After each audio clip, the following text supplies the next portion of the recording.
storytimeadda.com YouTube channel গল্প শোনার আসল ঠিকানা। আজ রবিবার, আর শনি আর রবিবার মানেই তো স্টোরি টাইমে হয় দ্য স্টোরি অফ ডেমন্স, প্রেত কাহিনী। আজ স্টোরি অফ ডেমন্সে যে গল্পটি পাঠ করা হবে, গল্পটির নাম পাতারের প্রতিশোধ, কলমে এস.সি. মণ্ডল। সেই সম্পর্কে এইটুকু জানিয়ে রাখি যে আমাদের গল্প আপনাদের আশীর্বাদে ধীরে ধীরে এ দেশ ছাড়িয়ে বাংলাদেশেও কিছুটা ভালোবাসা অর্জন করতে পেরেছে। আজ যিনি গল্পটি পাঠিয়েছেন তিনি ভারতীয় নন, আমাদের প্রতিবেশী দেশের বাসিন্দা।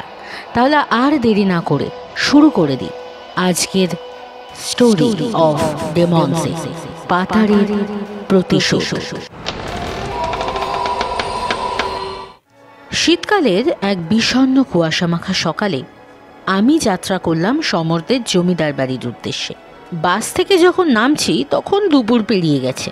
আশপাশে জিজ্ঞাসা করতে একজন লোক আমাকে বাড়ির পথটা দেখিয়ে দিল। লোকটার বিস্ময়মাখা দৃষ্টি আমার চোখ এড়ালো না। হয়তো সমরদের এই বাড়িতে এখন আর কেউ আসে না, তাই লোকটা অবাক হয়েছে। সমরও অবশ্য আমাকে তেমনই বলেছিল। মিনিট 10 হাঁটার পর দূরে গাছপালার মাথা ছাড়িয়ে জমিদার বাড়ির চূড়াটা দেখতে পেলাম। সমর আমার বিশ্ববিদ্যালয়ের জীবনের বন্ধু। এই জমিদার বাড়িটা ওদের পৈতৃক বাড়ি। একটা ভৌতিক উপন্যাস লেখার জন্য উপন্যাসের পটভূমি হিসেবে একটি প্রাচীন জমিদার বাড়ি খোঁজ করছিলাম অনেক দিন ধরে। ছাত্রজীবনের সমরের মুখে ওদের এই বাড়ির অনেক রহস্যের কথা শুনেছি। এতদিন পর তাই সরাসরি সমরকে গিয়ে ধরলাম। সমরও কোনো আপত্তি করল না। ওর সঙ্গে কথা বলে দিন তারিখ ঠিক করে একা একা চলে এসেছি কিছুদিন এই বাড়িতে থাকবো বলে। বাড়িটার কাছাকাছি আসতেই কেমন একটা শীত শীত করতে লাগলো। সম্ভবত উত্তরের জমাট ঠান্ডা হাওয়াই এর কারণ হবে। পরিবেশের মতোই মনের মাঝে কেমন একটা বিষণ্ণতা ভর করল। চারিদিকে পত্রহীন গাছের সারি, আর নিচের কালচে মাটিতে জমে থাকা শুকনো পাতার স্তূপ যেন সতর্কবাণীর মতো পথ আগলে দাঁড়িয়ে আছে, বলছে ফিরে যাও। কিন্তু এইসবের কিছুই আমাকে দমাতে পারল না। আসলে এইসবের জন্যই তো এখানে আসা। বাড়ির সদর দরজায় আসতে বুড়ো মতো চাকর গোছের একজন লোক আমাকে দেখে এগিয়ে এলো। বুঝলাম ইনিই রমেশ কাকা। এর কথাই আমাকে সমর বলেছিল। রমেশ কাকা সমরদের পুরনো চাকর। ওদের অবর্তমানে উনিই বাড়িটার দেখাশুনো করেন, পাহারা দেন। আমি যে আসবো সেটা সমর ওনাকে আগেই জানিয়ে রেখেছিলেন, তাই কোনো সমস্যা হলো না। আমার থাকার জায়গা হলো দোতলার পূব দিকের একটা ঘরে। সম্ভবত যাত্রাপথের ধকল আর শীতল পরিবেশের কারণেই বিছানায় শুয়ে যে ঘুমিয়ে পড়েছিলাম বুঝতেই পারিনি। ঘুম ভাঙতে দেখলাম প্রায় সন্ধে হয়ে এসেছে। রমেশ কাকা ফ্ল্যাক্স ভর্তি করে চা রেখে গিয়েছিলেন। সেই চা খেয়ে একা একাই বাড়িটায় যতটুকু সম্ভব ঘুরে দেখলাম। সমরের কাছে ওদের পরিবার আর বাড়ির অনেক বৈচিত্র্য ইতিহাস শুনেছি। বেশ কয়েক পুরুষ আগে গোড়াপত্তন হয় ওদের এই জমিদার বাড়ির। ওর পূর্বপুরুষের অনেকেই জমিদারির পাশাপাশি গান বাজনা শিল্প সাহিত্যের প্রতি অনুরাগী ছিলেন শুনেছি। এমনকি ওর এক পিতামহ নাকি তন্ত্র সাধনাও করেছেন এই বাড়িতেই। এখন অবশ্য এই বাড়ি দেখে ঝলমলে অতীতের কথা মনে আসে না। রক্ষণাবেক্ষণের অভাবে অনেক জায়গারই চুন সুরকি খসে পড়েছে। দেয়াল বেয়ে নেমে এসেছে বড় বড় কাল অন্ধকার ফাটল। কাঠের দরজা জানলাগুলো ঢাকা পড়েছে ফ্যাকাশে ধূসর শ্যাওলার নিচে। জালনার কার্নিশে শিকড় গেড়েছে বট পাকুড়ের দল। সন্ধ্যা হতেই কেমন একটা সাদা কুয়াশার চাদর যেন পুরো বাড়িটাকে ঢেকে ফেলল। নতুন কোনো জায়গায় গেলে এমনিতেই আমার ঘুমের সমস্যা হয়। অতিরিক্ত হিসাবে সারা রাত কনকনে ঠান্ডা বাতাসের ঝাপটা মেরে গেল জানলার কপাটে। বিছানার এপাশ ওপাশ করতে করতেই কেটে গেল রাত্রিদের বেশিরভাগ সময়। সকালে ঘুম ভাঙল দেরিতে। চা নাস্তার শেষে বাড়ির ছাদটা একবার ঘুরে এলাম। ছাদটা অবশ্য বেশ ভালোই লাগলো। সকালের মিষ্টি রোদে দাঁড়িয়ে গতকালের সেই মনমরা বিষণ্ণ ভাবটা যেন একেবারে কেটে গেছে। সমরের কাছে শুনেছিলাম তার সেই তান্ত্রিক পিতামহের কিছু পুঁথি আর তন্ত্র সাধনায় ব্যবহৃত মরার খুলি আর কিছু হাড়গোড় নাকি একটা ট্রাঙ্কে এখনও রাখা আছে। রমেশ কাকাকে ডেকে সেই ট্রাঙ্কের কথা জিজ্ঞাসা করতে কাকা নিজেই খানিক পর ঘরে এসে সেটি দিয়ে গেল।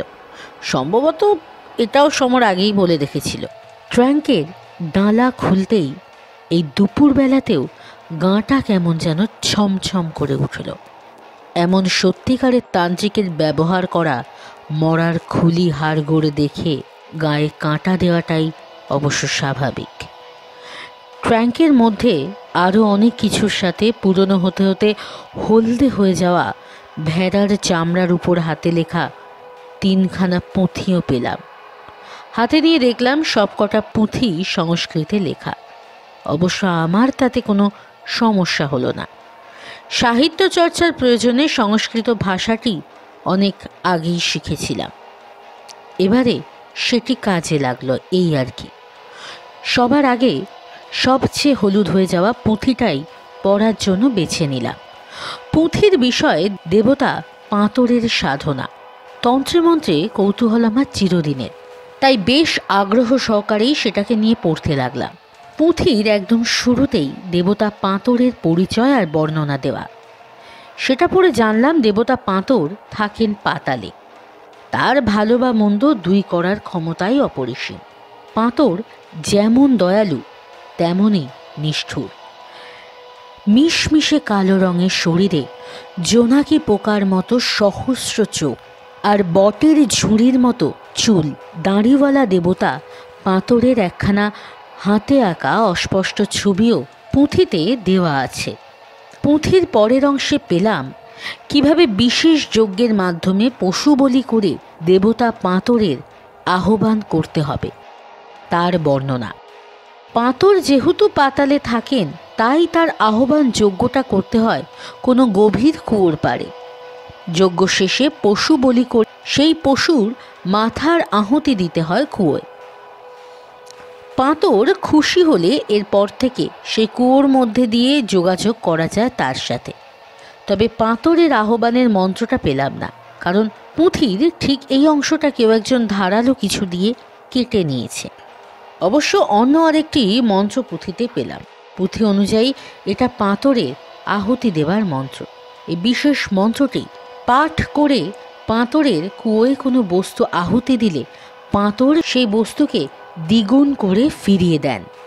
মন্ত্রের শেষে অবশ্য সাবধান করা হয়েছে যেন ভুলেও কোনো জীবিত প্রাণী আহুতি দেয়া না হয়। কারণটাও পুঁথিতে পেলাম। কোনো ধরনের প্রাণীকে দ্বিগুণ করার ক্ষমতা দেবতা পাঁতরের নেই, তাই জীবিত প্রাণী আহুতি দেওয়ার অর্থ হলো পাঁতরকে তার অক্ষমতার কথা স্মরণ করিয়ে দেয়া। আর কেউ যদি এই কাজ করে তবে পাঁতর তার উপর প্রতিশোধ নেবেই নেবে, আর প্রতিশোধ নেওয়ার শেষে সেই স্থান ছেড়ে চলে যাবে চিরকালের মতো। ভৌতিক আর রহস্য কাহিনীর লেখক হিসেবে নানান দেশে নানান রকমের দেবতা অপদেবতা তন্ত্র মন্ত্র নিয়ে আমার বেশ ভালো ধারণাই আছে বলতে হবে, কিন্তু এই দেবতা পাঁতরের নাম আমি আগে কখনো শুনিনি। একে একে বাকি পুঁথিগুলো পড়ে ফেলার সিদ্ধান্ত নিলাম।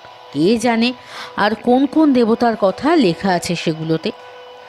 পাঁতরের পুঁথি আবিষ্কারের দিন তিনেক পর ঘটল একটা ঘটনা। কয়েকদিন অন্য পুঁথিগুলো নিয়ে ঘাঁটাঘাঁটি করে বেশ ক্লান্ত হয়ে পড়েছি, তবে শেষ পর্যন্ত সেইগুলোতে নতুন কিছু পাইনি। এখন নিরিবিলি স্যাঁতস্যাঁতে মনমরা পরিবেশে একদম একা একা থাকার ফলেই সম্ভবত বুকের মাঝে একটা দমবন্ধ ভাব অনুভব করছিলাম। তাই সেদিন দুপুরে খেয়ে দিয়ে একটু ভাত ঘুম দিয়েই বিকেলে বের হলাম বাড়ির চারপাশটা ঘুরে দেখতে। ঘুরতে ঘুরতে বাড়ির উত্তর দিকে মানে পিছন দিকটায় এসে দেখি সেদিকটা পুরো ঝোপ জঙ্গলে ঢাকা। ঘন ঝোপঝাড়ের মাঝ দিয়ে কিছু একটাকে ঘিরে রাখা পাথরের একটা দেওয়ালের কিছুটা অংশ দেখা যাচ্ছিল। কাছে যেতে দেখলাম সেটা একটা পরিত্যক্ত কুয়ো, কাঁটাযুক্ত ডালপালা দিয়ে মুখটা ঢেকে রাখা। তাই ইচ্ছে থাকলেও উকি দিয়ে পানি আছে কিনা দেখতে পেলাম না। তবে কুয়োটা দেখে কেমন একটা অশুভ অনুভূতি হতে লাগলো মনের ভিতর। সন্ধে হয়ে এসেছে। উত্তর দিক থেকে আবার সেই কনকনে বাতাস চলা শুরু করেছে। তাই ফিরে আসব এমন সময় দেবতা পাঁতারের পুঁথির কথাটা মনে পড়ল। কি যে হয়েছিল সেদিন কে জানে। অনেকটা কৌতূহল বসেই পকেট থেকে 5টা টাকার একটা কয়েন বের করলাম। আহুতি মন্ত্রটা বেশ মনেই ছিল। মনে মনে মন্ত্রটা পড়ে কয়েনটা ছুঁড়ে দিলাম কুয়োর ভিতরে। তারপর আর না দাঁড়িয়ে সেখান থেকে চলে এলাম। পরদিন সকালবেলা উঠে জামাকাপড় পরে পকেটে হাত দিয়ে চমকে গেলাম। হাত বের করে দেখি 2টো 5 টাকার কয়েন। কিন্তু আমার স্পষ্ট মনে আছে কাল পকেটের একমাত্র কয়েনটাই কুয়োতে ফেলেছিলাম। মনের বিভ্রান্তি বোধ হয়। একবার মনে হলো হয়তো কয়েন দুটো পকেটের কোনো এক কোণে পড়েছিল, খেয়াল করিনি। চা নাস্তা খেয়ে এসে সেই পাতারের পুঁথিটা বের করে আবার মন দিয়ে পড়লাম। পুঁথিতে স্পষ্ট লিখেছে, আগে পশু বলি করে পাতারের আহ্বান করতে হবে, তারপর পাতার তুষ্ট হলে তবেই বস্তু দ্বিগুণ করার ব্যাপারটা আসবে। সন্দেহ কিছুটা কাটল। পাতারের আহ্বান তো আর করিনি, সুতরাং বস্তু দ্বিগুণ হওয়ার প্রশ্নই আসে না। বিকেল হতে হতে কিন্তু মনের মাঝে সন্দেহটা আবার ফিরে আসলো। ভেবে দেখলাম এমনটাও তো হতে পারে আমার আগে হয়তো সমরের সেই তান্ত্রিক পিতামহর আমলে পাঁতারের আহ্বান করা হয়েছিল। সেই থেকেই হয়তো পাঁতার ওই কুয়োর মাঝেই ঘাঁটি গেড়ে আছে। কুয়োর কাছে গেলেই যে অশুভ অনুভূতিটা হচ্ছে সেটাও ওই পাঁতারের প্রভাবেই হতে পারে। আমার ঘরের টেবিলের উপর একটা খুব সুন্দর কাচের পেপার ওয়েট পড়েছিল, সেটাকে তুলে নিয়ে গেলাম কুয়োর কাছে। গতদিনের মতো সেই অশুভ অনুভূতিটা আজও হলো। ইচ্ছে করতে লাগলো কাটা সরিয়ে কুয়োর ভিতরে একবার উঁকি দিয়ে দেখতে, কিন্তু ইচ্ছেটা বাড়তে দিলাম না। মনে মনে মন্ত্রটা পড়ে পেপার ওয়েটটা ফেলে দিলাম কুয়োতে। সেদিন রাতে ঘুম আর আসতেই চায় না। তাও শেষ পর্যন্ত বিছানার এপাশ ওপাশ করতে করতে কখন যে ঘুমিয়ে গিয়েছিলাম টেরই পাইনি। সকালে পূর্বের জালনার ফাঁক দিয়ে সূর্যের আলো এসে পড়তেই ঘুম ভেঙে গেল। ঘুম ভেঙে টেবিলের দিকে তাকাতেই কিন্তু চমকে গেলাম। এতটাই চমকে গেলাম যে অনড় অবস্থায় বিছানায় বসে থাকলাম অনেকক্ষণ। টেবিলের উপর অবিকল একই রকম দেখতে 2টো পেপার ওয়েট। এবারে আর মনে কোনো সন্দেহই থাকলো না। বিশ্বাস করি বা না করি, অদ্ভুত রহস্যময় কিছু একটা যে আমার সাথে ঘটছে, আর তার সাথে যে দেবতা পাঁতর আর এই পরিত্যক্ত কুয়োটার যোগাযোগ আছে সে ব্যাপারে নিশ্চিত হয়ে গেলাম। তবে এই রহস্যের যে এমন বিয়োগান্তক সমাপ্তি হবে সেটা তখনও ভাবতে পারিনি। সেদিনের পর আরও 2 দিন পাঁতারকে আহুতি দিলাম। একদিন দিলাম আমার লেখালেখির কলমটা, আর একদিন দিলাম আমার হাতের ঘড়িটা। যথারীতি রাতের পর সকালবেলা দুটোই ফিরে পেলাম দ্বিগুণ হয়ে। এবার আমার মনে খানিকটা লোভ জন্মালো। মনে হলো যদি দামি কিছু আহুতি দেয়া যায় তবে তো রাতারাতি বড় লোক হতে পারবো। কে জানে, সমরদের এত টাকা এত পয়সা। হয়তো এইভাবেই নিজের মনকে বোঝালাম, ভাগ্যগুণে একবার যখন এমন সুযোগ পেয়েছি তখন সেটা সর্বোচ্চ ব্যবহার না করাটাই তো বোকামি হবে। কাছে নগদ টাকা পয়সা বেশি ছিল না, আর তাছাড়া চিন্তা করেই দেখলাম যে টাকা দ্বিগুণ হলে একটা অসুবিধে আছে। টাকার গায়ে নম্বর থাকে, একই নম্বরের একাধিক টাকা চালাতে গিয়ে ধরা পড়লে মানুষ জাল টাকার কারবারি ভেবে জেলে দেবে। ভিন্ন ভিন্ন অনেক দিক চিন্তা করে বুঝলাম স্বর্ণ আহুতি দেওয়াটাই সব থেকে লাভজনক হবে। কিন্তু সমস্যা হলো আমার কাছে স্বর্ণের জিনিস কিচ্ছু নেই, হাতের আংটি বা গলার চেইন কিছুই না। ব্যাংকের লকারে আমার কিছু স্বর্ণ রাখা আছে বটে, কিন্তু সে তো আর এখানে না। এই সমস্যার খুব সহজ সমাধান হলো দুপুরে বাজারে গিয়ে পকেটের টাকা দিয়ে একটা 4 আনির সোনার আংটি কিনে নিয়ে আসলাম। হিসেব মতো 2 দিন আহুতি দিলে এই 4 আনি থেকে 1 ভরি হয়ে যাবে। এরপর আর 2 দিন আহুতি দিলে হবে 4 ভরি। হিসেবটা বুঝতে পেরে মনে মনে ভীষণ উত্তেজনা অনুভব করলাম। তবে লোভটা যে কমিয়ে রাখতে হবে সেটা বুঝতে পারছিলাম। হুট করে বেশি বেশি অর্থ সম্পদের মালিক হলে মানুষের সন্দেহ হবে, পিছনে লাগবে। চিন্তা করে দেখলাম হয়তো এই কারণেই সমরের পূর্বপুরুষেরা জমিদার হয়েই ছিলেন, রাজা বাদশাহ নয়। সেদিনটা আকাশে মেঘ করেছিল, তাই সন্ধে হতেই দেরি না করে চলে গেলাম কুয়োর কাছে। আজকে যেন অশুভ ভাবটা অনেক বেশি মনে হলো। তাড়াতাড়ি মন্ত্র পাঠ করে পকেটে হাত দিয়ে দেখি সদ্য কিনে আনা আংটিটা বের করতে গিয়ে সেটা নেই। দুপুরে বালিশের নিচে আংটি রেখে ঘুমিয়েছিলাম, সেটা যে সেখানেই রয়ে গিয়েছে সেটা বেশ বুঝতে পারলাম। সাথে সাথেই নিজের ঘরে রওনা দিলাম আংটি নিয়ে আসতে। বাড়ির পিছন থেকে সামনে যখন এসেছি দেখলাম রমেন কাকা নেমে আসছেন দোতলা থেকে। কাকার হাতে একটা সরু লোহার খাঁচার মধ্যে একটা বিশাল ধেড়ে ইঁদুর।